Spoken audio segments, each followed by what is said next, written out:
సంవత్సరాల తరబడి ఎన్ని మందులు వాడినా మీ మోకాల నొప్పులు తగ్గట్లేదా? ప్రాణ పెయిన్ క్లినిక్ లో అత్యాధునిక చికిత్స. నమస్తే, నేను Keshav. Welcome to Suman TV. ఆంధ్రప్రదేశ్లో ప్రధానంగా గుడ్లవల్లేరు ఇంజనీరింగ్ కాలేజీలో జరిగినటువంటి ఒక ఘటన ఈరోజు తల్లిదండ్రులని కల్లోలపరుస్తుంది, కలవరపరుస్తుంది. అసలు అక్కడ ఏం జరిగింది? అలానే ముఖ్యమంత్రి ఇమీడియట్గా రియాక్ట్ అయ్యారు. జిల్లా కలెక్టర్, ఎస్పీతో పాటు స్థానిక మంత్రి, శాసనసభ్యులను కూడా ఘటనా స్థలానికి వెళ్ళి వాస్తవాలు తెలుసుకోవాల్సిందిగా ఆదేశించారు. ఏది ఏమైనా 300 మంది పిల్లలకి సంబంధించినటువంటి జీవితాలని కల్లోలపరిచే సంఘటనగా ఇది కనిపిస్తుంది. అసలు వైఫల్యం ఎక్కడుంది? ఎందుకు ఇలాంటి సంఘటనలు జరుగుతున్నాయి?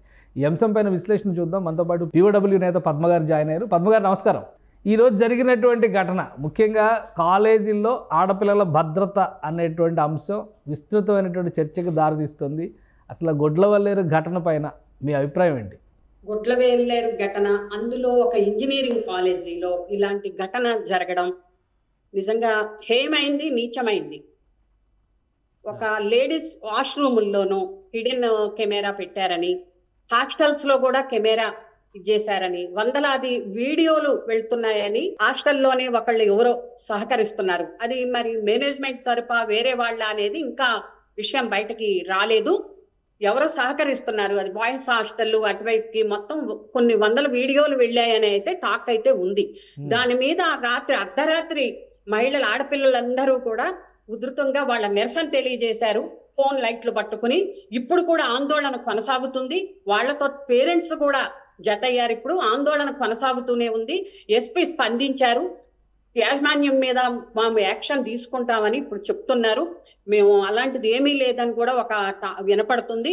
ఏమైనా ఇలాంటివి జరగడం అనేది, అందులో ఒక చదువుకుని, మామూలు చదువు కాదు, అది ఇంజనీరింగ్ కాలేజీ అంటే ఎట్లా ఉండాలి? అసలు ఆడపిల్లల భద్రత విషయంలో సమాజంలో ఇప్పుడు అసలు హింస, ఆడపిల్లల మీద జరిగే హింస అది వ్యవస్థీకృతంలోనే, అసలు వ్యవస్థ మూలాల్లోనే ఉంది అనేది చూడకుండా ఏ ఘటనకు ఆ ఘటన ప్రభుత్వాలు, మేనేజ్మెంట్స్ కానీ ఏమైనా చూస్తున్నాయి. ఏ ఘటనకు ఆ ఘటన కాకుండా అసలు మనం నేర మూలాల్లోకి వెళ్లాలనేది మా ప్రగతిశీల మహిళా సంఘం అభిప్రాయం.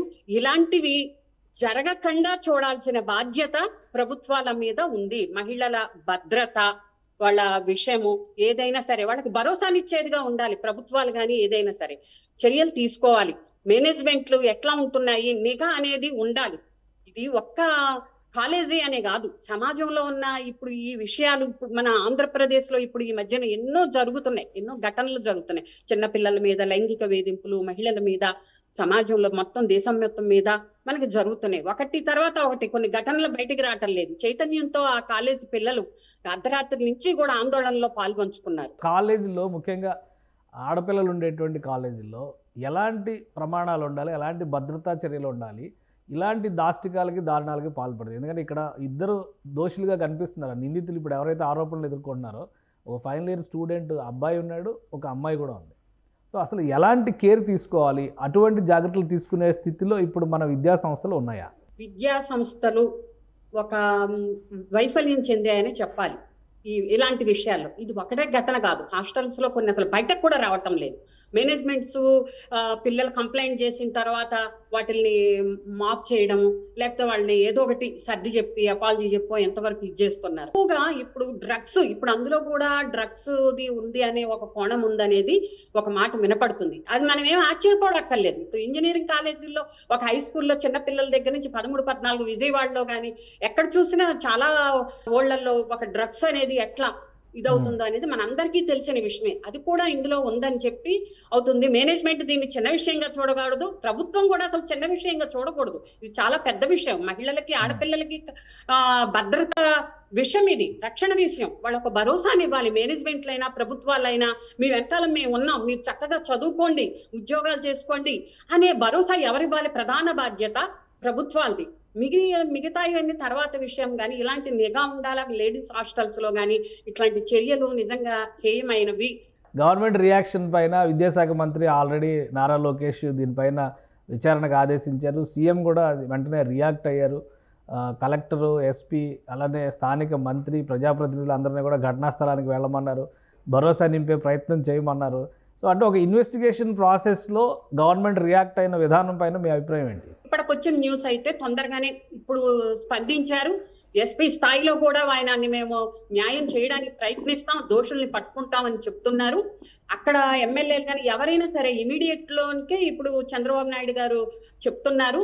నిజమే చెప్తున్నారు. అసలు జరగకుండా ఉండే ఘటనల్ని ప్రభుత్వాలు చేపట్టాలనేది మా సంఘంగా మేము భావిస్తున్నాం. ఇలాంటి ఘటనలు జరగకుండా జరిగిన తర్వాత వాళ్ళకి ఏంటి అనేది కాకుండా అసలు నేర మూలాల్లోకి అంటే ఒకటి సైకలాజికల్గా విద్యార్థుల మానసిక పరిస్థితి కానీ లేదా వాళ్ళు సమాజంలో ఉన్నటువంటి అవకాశాలని ఉపయోగించుకునేటువంటి క్రమంలో, ఎందుకంటే రాత్రి ఆందోళన సందర్భంలో ఎవరైతే ఆరోపణలు ఎదుర్కొన్నాడో ఆ కుర్రాడిని పట్టుకునేందుకు వెళ్ళినటువంటి పోలీసులు కూడా ఆశ్చర్యపోయారు. అతను ఉన్నటువంటి స్థితి, అతను మాదక ద్రవ్యాలు తీసుకున్నారా, మద్యం సేవించారా, ఇంకా క్లారిటీ రావాల్సినటువంటి పరిస్థితి ఉంది. కానీ ఒక విద్యా సంస్థలో ఉన్నటువంటి స్టూడెంట్ అలాంటి కండిషన్లో ఉండడం అనేది ఎలా చూడాలి? అది సాధ్యమయ్యేదేనా? కాలేజీలో అసలు సరైన మానిటరింగ్ వ్యవస్థలు ఉన్నాయి అనుకోవచ్చా?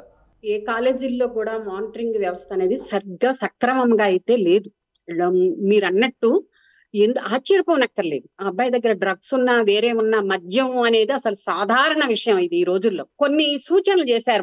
వర్మ నిర్భయ ఘటన జరిగినప్పుడు జస్టిస్ వర్మ కమిషన్ కొన్ని కల్చర్ ని ఎలా నియంత్రించాలి, ఆడపిల్లల మీద లైంగిక వేధింపులకి ఎలా అడ్డుకట్ట వేయాలి, ప్రభుత్వాలు ఏ చర్యలు తీసుకోవాలని జస్టిస్ వర్మ చాలా సూచనలు చేశారు. చాలా మేలైనవి. అన్ని మహిళా సంఘాలు కూడా దాన్ని ఆమోదించినాయి. మహిళా సంఘాల సూచనలు కూడా అన్ని ఆయన స్వీకరించారు. కానీ ప్రభుత్వాలు వాటిని స్వీకరించట్లేదు. నిజంగా స్వీకరించి కొన్ని చిత్తశుద్ధితో పాటిస్తే ఇలాంటి ఘటనలు, మేము మహిళా సంఘాలుగా ఎప్పటి నుంచో చెప్తున్నాం, సైట్స్ మీద నిషేధం విధించండి, లేకపోతే కొన్ని కఠినమైన నిర్ణయాలు తీసుకోండి, మద్యం విషయంలో గానీ, సైట్స్ విషయంలో గానీ, అశ్లీల విషయంలో గానీ. ఈ రోజున అలాగే తల్లిదండ్రుల ఆ నియంత్రణ కూడా పిల్లల మీద ఉండాలి, నిఘా అనేది ఉండాలి. ఆ ఫోన్ల విషయంలో ఆ ఫోన్లు చూసి చిన్న పిల్లలు ఒక 9 ఏళ్ల బాలికల మీద అత్యాచారం చేయడం, ఆమెను చంపేయడం కూడా జరిగింది. ఎందుకు ఇట్లాంటి సంస్కృతి? మనం సంస్కృతి అంటాం, కర్మభూమి అంటాం, వేదభూమి అంటాం, ఆచారం సాంప్రదాయం అంటాం. మన భారతదేశమే ఇతర దేశాలకి తలమానికం అని మనం చెప్తాం. కానీ ఎందుకు జరుగుతుంది మరి? సంస్కృతి సాంప్రదాయాలు ఉన్న దేశంలోనే ఎక్కువ ఎందుకు జరుగుతున్నాయి ఇతర దేశాల్లో కన్నా అనేది మనం ఆలోచించాలి. ప్రభుత్వాలు ఆలోచించి ఈ నియంత్రణ ఎలా జరగాలి, ఒక కేసు టు కేసు కాకుండా, ఒక నేరము శిక్ష అనే కాకుండా, నేరము శిక్షకి ఘటనకి పరిమితం కాకుండా దీన్ని ఒక సామాజిక అంశంగా చూడాలని చెప్పి మేము భావిస్తున్నాం. సామాజిక అంశంగా ఇన్వెస్టిగేషన్ ప్రాసెస్ లో కూడా ఇప్పుడు ప్రభుత్వం రియాక్ట్ అయ్యి అక్కడ ఆధారాలు సేకరించడం, వాస్తవాలు సేకరించడం ఇవన్నీ ఒక ఆస్పెక్ట్ అయితే, ఈ విద్యార్థులు ఇప్పుడు ఎవరైతే 300 వీడియోల వరకు బయటకు వచ్చినాయి అంటున్నారు. సో దాని విషయంలో ఒక భరోసాని, సెక్యూరిటీని కల్పించడం, అలానే నేరానికి పాల్పడుతున్నారని భావిస్తున్న ఇద్దరు విద్యార్థుల విషయంలో ప్రభుత్వం కానీ లేదా యంత్రాంగం కానీ ఏ విధంగా రియాక్ట్ అవ్వాల్సి ఉంటుంది? విద్యార్థుల మీద తీవ్రమైన కఠినమైన చర్యలు తీసుకోవాలి. ఎందుకంటే వాళ్ళకి కఠినమైన చర్యలు తీసుకోవాలి. వాళ్ళ కౌన్సిలింగ్ అనేది కాలేజెస్ లో, ఇంజనీరింగ్ కాలేజెస్ లో కానీ, ఏ కాలేజెస్ లో కానీ వాళ్ళ భవిష్యత్తు ఉంది, ముందు భవిష్యత్తు ఉంది. అసలు వ్యవస్థలో, సిస్టమ్ లోనే లోపం ఉన్నప్పుడు పిల్లలు అనేకం నేర్చుకుంటారు. అది మళ్ళీ వాళ్ళని మనం ఇచ్చేస్తున్నట్టు కాదు. పిల్లల్ని కౌన్సిలింగ్ వాళ్ళు మార్చే క్రమంలో మనకి ఆ కఠినమైన శిక్షలు ఉండాలి. కానీ వాళ్ళ భవిష్యత్తుని నాశనం చేసే విధంగా కూడా శిక్షలు వాళ్ళు మారేటట్టు ఏం చేయాలనేది ప్రభుత్వాలు చర్యలు తీసుకోవాలని చెప్పి మేము భావిస్తున్నాం. థ్యాంక్ యూ పద్మ గారు, మీ అభిప్రాయాలను తెలియజేసినందుకు.